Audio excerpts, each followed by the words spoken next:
Great deal of excitement there as this new service went into effect. These new Charger locomotives were initially going to be limited to no more than 79 miles per hour. We have no idea what speed it was going in this particular section when it jumped the tracks here. We don't know if it hit something, if there was some crossing there, but you can see the results here of the trains that have left the track, and some of them spilling over that trestle onto the roadway. This is southbound Interstate 5, and obviously it's busy at any time of day there, but certainly in the morning rush hour. This would be south of Seattle. This would put it between probably Tacoma and Olympia, Washington. There are a number of crews on the scene. This is a mass casualty, as Tom Costello pointed out, and Tom continues to monitor some of the information coming out of the region. What do you have, Tom?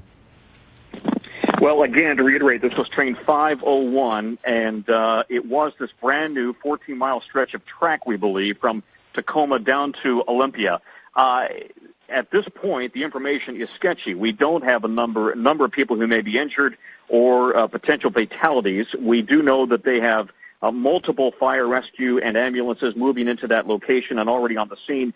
250 people reportedly have been on board this train, and it was such a big deal this inaugural day that the local station there had been doing the coverage on their morning news, interviewing people who were excited about starting the day on this brand new train line, on this express train line. So we'll have to see what the cause may be. You know, they don't open up these brand new train lines without extensive testing and high-speed testing. So exactly what the cause may be, we simply don't know. Yeah, and some of what I've been reading, Tom, they were equipped with this positive train control that you have discussed so many times in terms of an added safety feature on that area. I want to go back to King 5 in Seattle. They're talking to a witness now. Let's listen. Devastating, and definitely looks like there's a lot of big mess and stuff going down, and it's very devastating traumatic to see down here. So are you seeing Coulter first responders in the wreckage? Have you seen that yet, or what are they doing? They were just rushing down there, and they just kind of backed everyone up so you couldn't really see too well. But before most of them got there, you could get somewhat close to see what was going on a little bit. But thing was just nosedive, kind of dangling off the ramp there, off the track. Mm. There were people in that third car. Obviously, it was an Amtrak train. What exactly did you see specifically? There was one, the front of it looked like was hanging off, and there was another one piled on top of, looks like the third car was piled on top sideways. And it was kind of on top of cars, and cars running into it once it was on the ground. So does it look like the train fell on cars below Coulter on I-5? Yeah, that's what it appears to look like happened. My God. And then did I hear you say that it appeared cars also then ran into it? That's what it looks like happened. Yeah, it looks like cars crashed in the side of it before they could stop. Oh. From what you could tell, were the injuries on the train or in the cars, or both, do you think? It looks like both. It looks like it was coming from both sides there. This must be horrible for you to have seen something like this. I mean, you sound calm, but you can't be. Yeah, it was just right in front of it. It's really nerve-wracking, kind of sick to your stomach after seeing this right now. Mm-hmm. Oh, gosh. Okay. I can't imagine. Have you seen anybody at all walking away from the train, Coulter? And anybody that appears that... No, they have everyone pretty far blocked off. Pretty far backed up, kind of making people turn around and not letting get close, get some room for 8 cars. Is that what they're doing? Is the traffic, they've turned the traffic around, or is the traffic just still completely stopped there? They've shut down the Department of Transportation camera. Go ahead. Yeah, it's pretty backed up a ways, and they're trying to get people to turn around, but mainly getting people off to the side so they can get some more help down there, is what the sheriffs were saying. Is this an area that's home to you? Do you live in this area? Is this a part of your daily commute? Yeah, we go down to Tacoma every day, and looks like they have every sheriff from every county around here right now. Yeah, they've said it's a mass response. Is there anything that we didn't ask you that you could shed some light on about what you've seen down there today? I think that's about it. It's just a mess and really catastrophic right now. We really appreciate you taking the time. Thanks, we Coulter. really do, and we hope that you're going to be okay after seeing something so horrible today, Coulter. We really appreciate you sharing with us today. Thank you. So we Listening to King 5's coverage out of Seattle of this train calamity that has occurred south of Seattle in the area between Tacoma and Olympia, Washington. I think DuPont is the closest town we have there. This photo, obviously taken right after the incident, you don't see any emergency vehicles there. What you see is cars that stopped where they could. According to that witness, some of those cars may have struck the wreckage. You can see with your own eyes here how it came down in the roadway itself. This is obviously a major interstate, so cars would have been likely moving at a fairly good clip when this happened. As we noted, this was a new train service.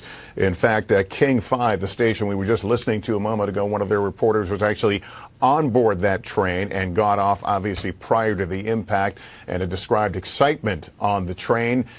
People very excited about this new service between Seattle and Portland, a high-speed train that has been underwent significant testing over the last several months, was capable of much quicker route between Portland and Seattle, but limited initially, we were told, to 79 miles an hour. Again, we don't know the speed it was traveling. This is in Pierce County. About 14 miles of track had been upgraded to accommodate this new service. Again, whether that involves the track we're looking at, the trestle we're looking at here, we simply don't know. We had seen another traffic cam shot a moment ago of cars being directed off of I-5. This is the immediate backup that was someone photographed right after the accident, so no way to go. Vehicles simply pulled off, and again, some of them may have actually impacted that wreckage. It appears only, from what we can see, only one, maybe two cars actually off the trestle, but as you look up the track a little bit, some other cars, there you go. You can see one is totally down there, another one dangling off, another one behind that appears to be perhaps upside down. NTSB is obviously monitoring this and will determine shortly whether to send a GO team, but it seems rather apparent from the photos we're getting right now that this will be a very serious accident. And likely we will be hearing something with regard to injuries, but so far nothing. Jolene Kent is in our West Coast newsroom in Los Angeles monitoring this. Jolene, what do you have? Lester, good morning. Here on the West Coast, we're hearing this is a massive accident, and it happened near I-5 near Mounts Road on this new route. This is a route that has 14 miles of new track, and it has been new and updated track over the past several months. What we know is we're seeing on social media reports of massive damage right now. Law enforcement says people should avoid the area, and you can see why. That photo that you're seeing there shows the car hanging off onto the road. As you mentioned earlier, this is a route that is going from Seattle to Portland, a high-speed train. The NTSB right now gathering information, trying to figure out if they should be sending a team onto the scene. This is a new route that a lot of people in the area, in the Seattle area, were very excited about. This was the first service reportedly of this early route going in this particular direction. And you can see those pictures are just harrowing with the train hanging off that bridge there into the overpass. We're hearing from law enforcement that there are reports of massive damage to that area, Lester. All right, Jolene Kent, who is monitoring reports coming in from Washington State. Pierce County along Mounts Road is the most specific address we have for where this has occurred. Now, this picture here appears to be taken from the track level, so above the Interstate 5 that we had been looking at. We learned from our partners at King 5 that the weather is not suitable to fly in, so we assume that also would apply to first responders who might be flying in, medical evacuation choppers. There were reports of a number of ambulances moving northbound toward the scene, but you can see getting on those southbound lanes, getting to the scene may be problematic because of the sheer volume of traffic. And here's where the traffic appears to be. They're moving cars off in advance of that scene here, trying to open up some space. We don't have any estimates right now on injuries or other casualties from this accident. You can see the locomotive We believe one of those new high-speed locomotives still appears to be on the track, but the rest of the cars are twisted in various locations. This area, we were told, had positive train control. You may have heard that discussed in previous derailments. It has to do with an ability to an emergency stop of the train itself. We're told this was equipped with that kind of equipment. Jolene Kent, you have some more for us? Yeah, Lester, that's right. We have some new information from the Pierce County Sheriff's Department, and they are saying now that the derailed Amtrak passenger train, which was going in the southbound direction, has resulted in injuries and casualties. The numbers are to come, but law enforcement continues to gravitate towards the area to respond to this. But again, this derailed Amtrak train has caused injuries and casualties. And again, this was a passenger train, a new route going the southbound direction, one of Amtrak's high-speed services. Lester. All right, Jolene Kent, with that information, it is sad to hear, but frankly expected, given the enormity of what we're looking at and the condition of that wreckage. Let's go back to Tom Costello right now. Tom, you have covered a number of Amtrak accidents, and they have learned lessons from each of those accidents. I know it's far too early to talk about what happened here, but typically what is going to happen now in terms of an investigation? Well, I would suspect the NTSB is going to launch a GO team pretty quickly. They're monitoring the situation now. That's as expected, but they will very quickly launch a GO team, probably from the West Coast, and then in addition to that, they're railroad experts from Washington, D.C. This is about 40 miles south of Seattle, we believe, and at the moment I-5 South is closed. Positive train control, to remind you, is an automatic braking system, which essentially slams on the brakes if for any reason the train is exceeding the posted speed limit, or if there is any sort of obstruction, or if there is any sort of a blockage on the tracks. So the fact that it comes with positive train control is very interesting, because that would, if it's working, would suggest it should have had automatic braking. Now, that doesn't account for if there was a problem, for example, with the tracks. We know that this was a brand new stretch of tracks, as we've been saying, 14 miles or so of new track for a brand new high-speed train, and they would clearly have tested that. But it would be very difficult to test a high-speed train fully loaded during the testing phase. So a lot of this is going to be part of the investigation with not only the Amtrak investigators and the NTSB and the Federal Railroad Administration as well. But at this exact moment, the focus, of course, is on the casualties. If there are, in fact, injuries, if there are fatalities, and then trying to remove all of this twisted debris off the tracks and to reopen the interstate. But at the moment, obviously, a mass casualty situation unfolding. Tom Costello, thanks very much. And we are all seeing these pictures with a sense of shock and dread. And as we heard a moment ago from the sheriffs there in Pierce County, Washington, they are confirming there are injuries.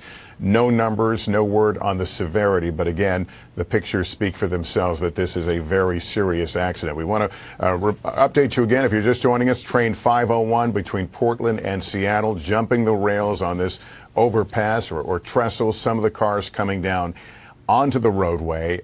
We don't know for sure whether cars were hit or cars may have struck the wreckage. The picture's not that clear. One witness thought maybe some of the cars had hit the wreckage. But right now, the urgency is to get first responders on the scene. This stretch of roadway between Seattle and Portland, anyone who's driven it knows it is congested all the time. It's a very, very busy route, and that's why there was such excitement over this new high-speed rail that would cut the commute time and offer more opportunities for people to leave their cars behind. Obviously, the Christmas shopping season, many people in Washington state will want to cross over into Oregon to take advantage of a lack of sales tax there. So a lot of commuters, shoppers perhaps caught up in this. Let's go back to our NBC affiliate now, King 5 in Seattle, as they continue to cover it. Let's see if they have some more information for us. Emergency crews still coming to the scene. That is an ambulance still heading to the scene right now. Not speeding, but presumably there are more injured people that still have to be treated there. Working to bring you the very latest, guys. We do know that at least NBC News is reporting, so I'm going to say that Pierce County Sheriff's Office has confirmed injuries and casualties.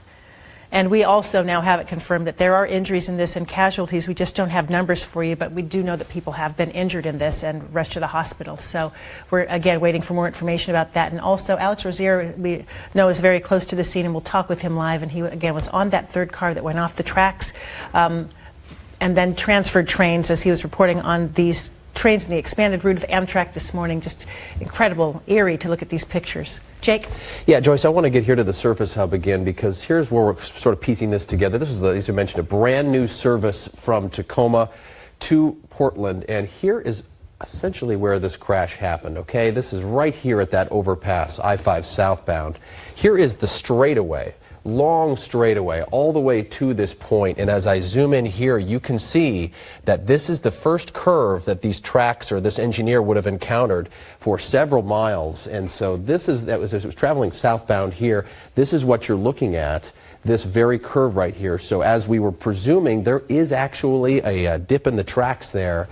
We don't know the cause again, but this is a large curve just before that overpass, and last known speed 81 miles per hour according to the Amtrak website.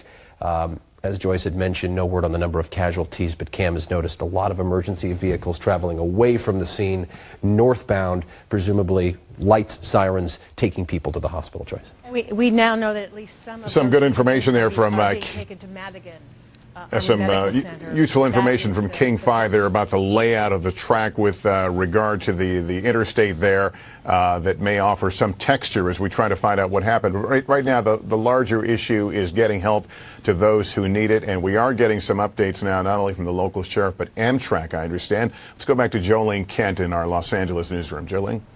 Hey, Lester, that's right. Amtrak coming out with a statement in these early hours after this accident. Amtrak says it is aware with an incident of train 504. The service is called the Cascade Service. It goes from Seattle to Portland, and they are on the scene right now. Amtrak management is there, and they are responding. They do confirm as well, along with the Pierce County Sheriff's Department, that injuries are reported. So right now, that service heading in the southbound direction is temporarily suspended, as you can expect, and that service from Seattle goes north and then east, and that is continuing to operate in those opposite directions. But what you see now is a real reflection of the pictures on your screen. As injuries are reported, and the Pierce County Sheriff's Department is also saying casualties are reported as well, and those numbers are to come. Lester? Yeah, Jolene, just to clarify, I think you said 504. Is it 501 is the train 501. I have? Okay. So we're on the same page. All right.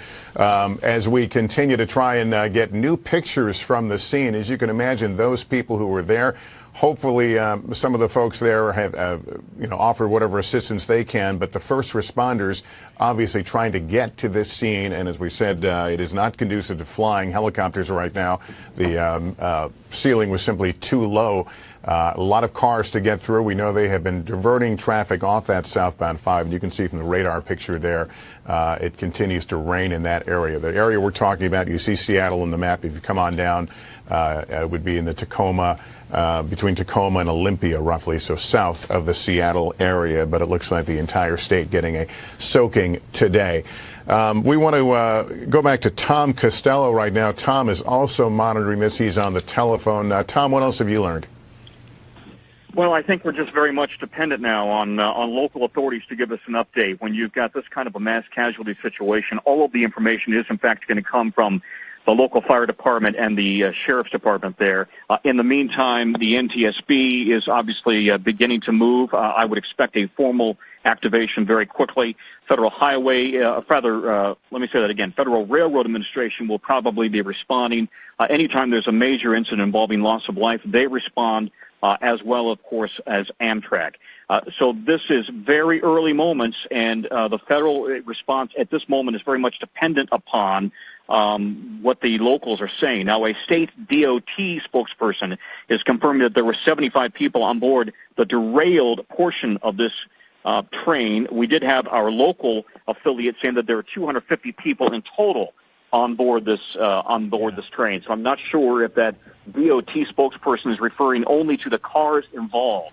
And we don't have a number of injuries or anything else of that nature. Well, Tom, actually, Tom, we actually do have an update. It just came across here. It's from the Pierce County spokesman, Ed Troyer. He says there have been multiple casualties as a result of this derailment. The casualties include multiple injuries and fatalities. That's the first confirmation we have learned of loss of life from this derailment. It happened about 7:40 a.m. Pacific time. Those trains jumping the tracks, some of the cars, as you can see, onto the roadway. And again, we're learning there are deaths and injuries. That's the extent we have. We've got on the phone, Alex Rozier is a reporter with King 5 in Seattle. Alex, where are you and what can you tell us? Well, Lester, my scenario here is pretty interesting because we were on the train. We just got off the train about 10 minutes before it derailed just outside of Tacoma, Washington. So here's the thing. This morning, there was a brand new rail service that started from Seattle to Portland. Amtrak added to their service early in the day. So there was a brand new 6 a.m. train that left Seattle, and we boarded that when it took off this morning at 6. We got off at right before, 10 minutes before it derailed. And all these people that we were speaking with are likely on board. And looking at the images that we're seeing, I'm waiting in traffic right now trying to get to the scene.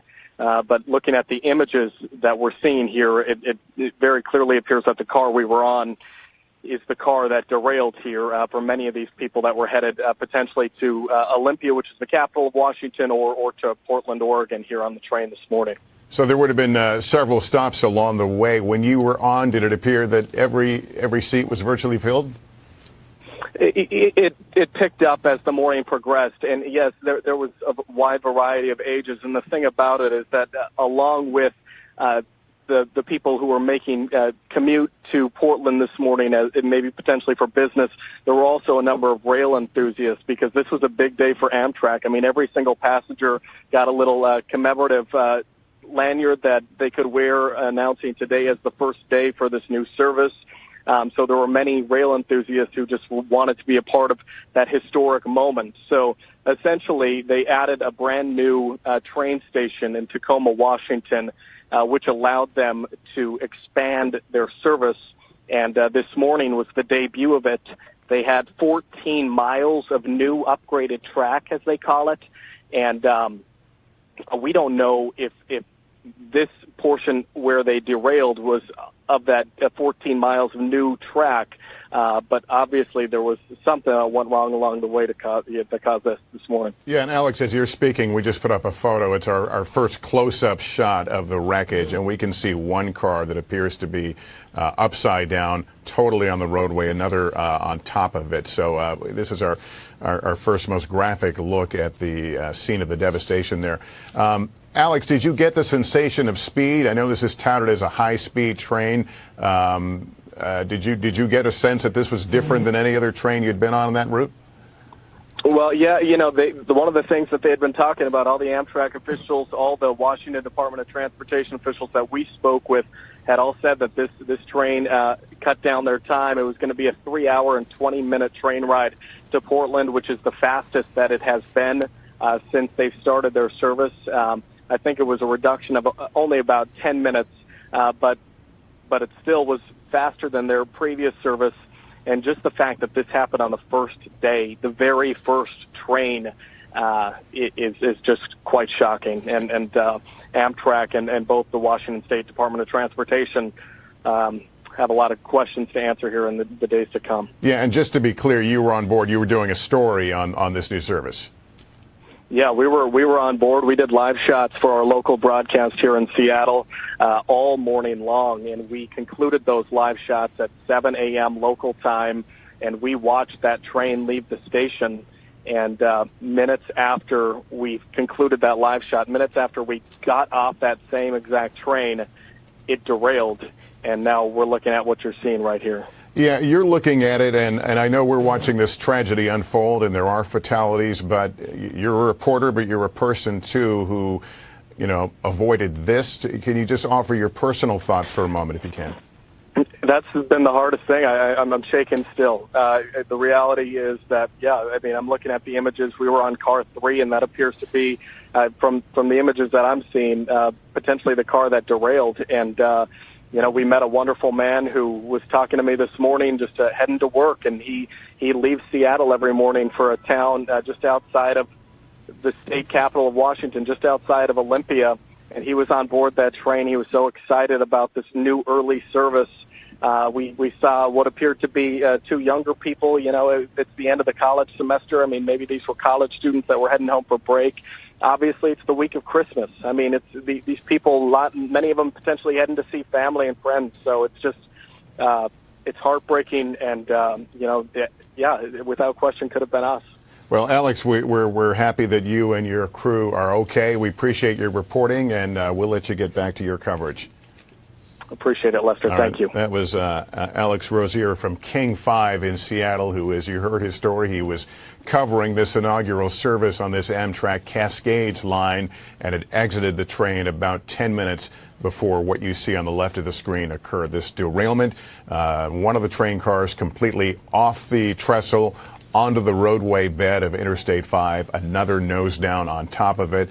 And in one of the earlier shots, it appeared there might have been another one that was tumbled on the other side. But the official word we got from officials there in Pierce County is that there are injuries and there are fatalities in this accident. We don't know how many. They've got to get, obviously, to the scene and assess it, and I'm sure they'll pass that information along. But the pictures, as we have been looking at, did not speak to folks getting out of this unscathed. Let's go to Tom Costello right now, who continues to monitor other sources on this. Tom?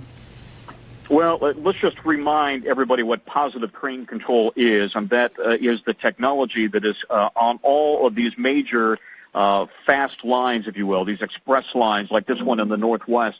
Essentially, it automatically allows for braking to avoid accidents. That's the idea, preventing, for example, train-to-train collisions or excessive speed or even misaligned track. Now, the fact that this train had positive train control really raises some questions then, because supposedly that should have significantly mitigated the risks of an accident, at least on a stretch of track where you don't have much competition in terms of other trains. So this will clearly be of great concern to authorities as they try to discern what happened. Again, this is about 40 miles or so south of Seattle on this brand new Cascades line that goes from Seattle to Portland. We are told that this may have been traveling in the neighborhood of about 80 miles an hour or so at the time of the accident, right at a place where we believe that there is a straightaway, if you will, on the track. But all of that is very much preliminary information as the NTSB and the Federal Railway Administration and Amtrak all respond. And again, at this point, we do have a report of both injuries and fatalities right there on I-5, with I-5 South closed, and as you would expect, all southbound Amtrak traffic also closed at this hour. And Tom, you know, on the East Coast, we have lived with and experienced a high-speed rail in the form of the Acela for some time, but that was limited by track condition. That's right. How critical is it you have to replace the tracks before you can realize the full potential of these locomotives? Well, absolutely, because they are literally, in some cases, doubling or tripling the potential speed of a train. And so they have to be able to handle volume train, fully loaded with the passenger weight, if you will, and then moving that fast, which can heat up the rails, of course, very quickly. In the case of the Northeast Corridor, they absolutely had to improve and upgrade those tracks all the way from D.C. up to Boston in order to handle the Acela line. But by the way, on the Northeast Corridor, not every single stretch of track is now upgraded. In other words, the train cannot hit its full potential along the entire Northeast Corridor. I don't have firsthand knowledge as to how much of the track there in the Seattle-Tacoma area was, in fact, and Portland was, in fact, upgraded. But you have to believe they had to do some upgrades in order to handle a speed that was approaching 80 miles per hour. We can see in this picture here a first responder, perhaps a firefighter. There is a ladder there that's perched up toward the wreckage. So obviously they have gotten to these cars right now and are likely going through triage right now. Perhaps there will be people who need to be extricated. It is obviously a very precarious situation. There was one of the earlier photos that appeared to show smoke in the background. That car on its bottom there has sustained a lot of damage. Hard to tell whether that is fire damage or not, but as you see that picture there, you can see what appears to be smoke in the left-hand portion of the screen. Imagine this now, this train thundering along, derailing, the cars tumbling onto the roadway, and you've got traffic there. That's southbound traffic that was moving along. We don't know if any cars were hit or whether any of those cars hit the train wreckage, but it is because we simply don't know how quickly traffic was moving. The weather, as we've been showing in the radar map, is rainy. The conditions were not good, certainly for car travel. We don't know what effect that might have had on train travel, but nonetheless, the conditions are such that they can't fly there. They can't fly medical evacuation teams. So this is a mass casualty event with a lot of departments converging on this scene. They've got to secure the wreckage. They've got to tend to the wounded, extricate them, and get them to hospitals. So what we know now is that there are injuries, there are fatalities, but beyond that, we have no specifics. Jolene Kent continues to monitor her sources for our Los Angeles newsroom. Jolene, what do you have? All right, what we have right now is there have been multiple casualties as a result of this Amtrak derailment near Tacoma, Washington, in DuPont.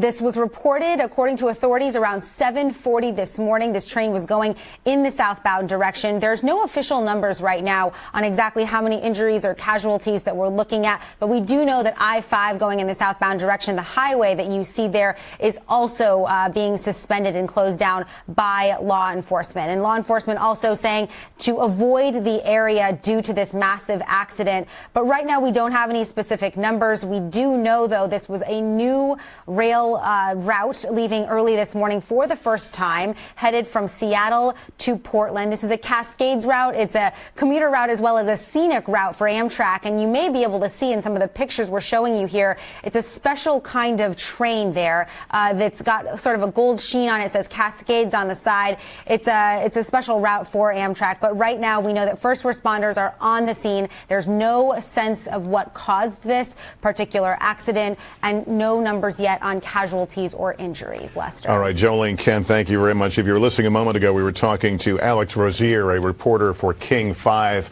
our affiliate in Seattle. He was on that train, got off about 10 minutes before the accident. He described an excitement of an atmosphere of excitement. You had commuters who were on this new 6 a.m. departure on this new high-speed train. You also had rail enthusiasts who wanted to be a part of this inaugural trip. There were souvenirs given out to people. It was a mixed crowd going along, enjoying this new service. It was promising to cut the commute between Seattle and Portland. I believe Olympia would have been the next stop as it thundered its way south. And then this happened. So you can imagine what it was like for him to learn the news that the train he was on had jumped the rails just a few minutes later. But there it is, that wreckage stretched out from on top of that trestle onto Interstate 5 itself, and the cars that are backed up with no place to go. Many of those people witnessing this horror right in front of them, and I'm sure we'll be hearing from many of them as time goes on. Tom Costello continues to join us on the telephone. Tom? Well, Lester, unfortunately, at the moment, we're in a wait and see mode here as we wait to hear from local authorities the extent of the injuries and fatalities. And certainly everyone is hoping that the number is low, but the pictures would certainly suggest that the injuries could be quite severe, given the fact that you've got several cars that are now off the tracks on this brand new line. You will have multiple federal investigations as well as the local investigation as well. And among the questions will be, could positive train control have in any way played a role positively or negatively in this? That's that new technology that was in place on this high-speed train. If we are told that it was, in fact, in place on the train, and if so, did it function properly or not? And what might have been a contributor here? I think that they're going to be probably looking very closely at the condition of this brand new set of tracks, this upgraded section of tracks that was carrying this high-speed train. All right, Tom Costello, thank you very much. Let us quickly update you if you're just joining us. This happened about 7:40 Pacific time this morning, 10:40 Eastern, above I-5, if you will. This train, the 501 Amtrak, part of the new Cascade service, 6 a.m. departure from Seattle, derailing as it was crossing over Interstate 5, coming off the trestle. At least one car we have seen of that train totally flat on the roadway, apparently upside down. Another one nosed down on top of it, and there was further wreckage up on the track itself. Officials there in Pierce County tell us there are injuries, there are fatalities, there are no numbers right now. We'll continue to monitor this as we get more information and events warrant. We will come back on the air. For now, I'm Lester Holt, NBC News, New York. Have a good day.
Passed the biggest tax reform in decades.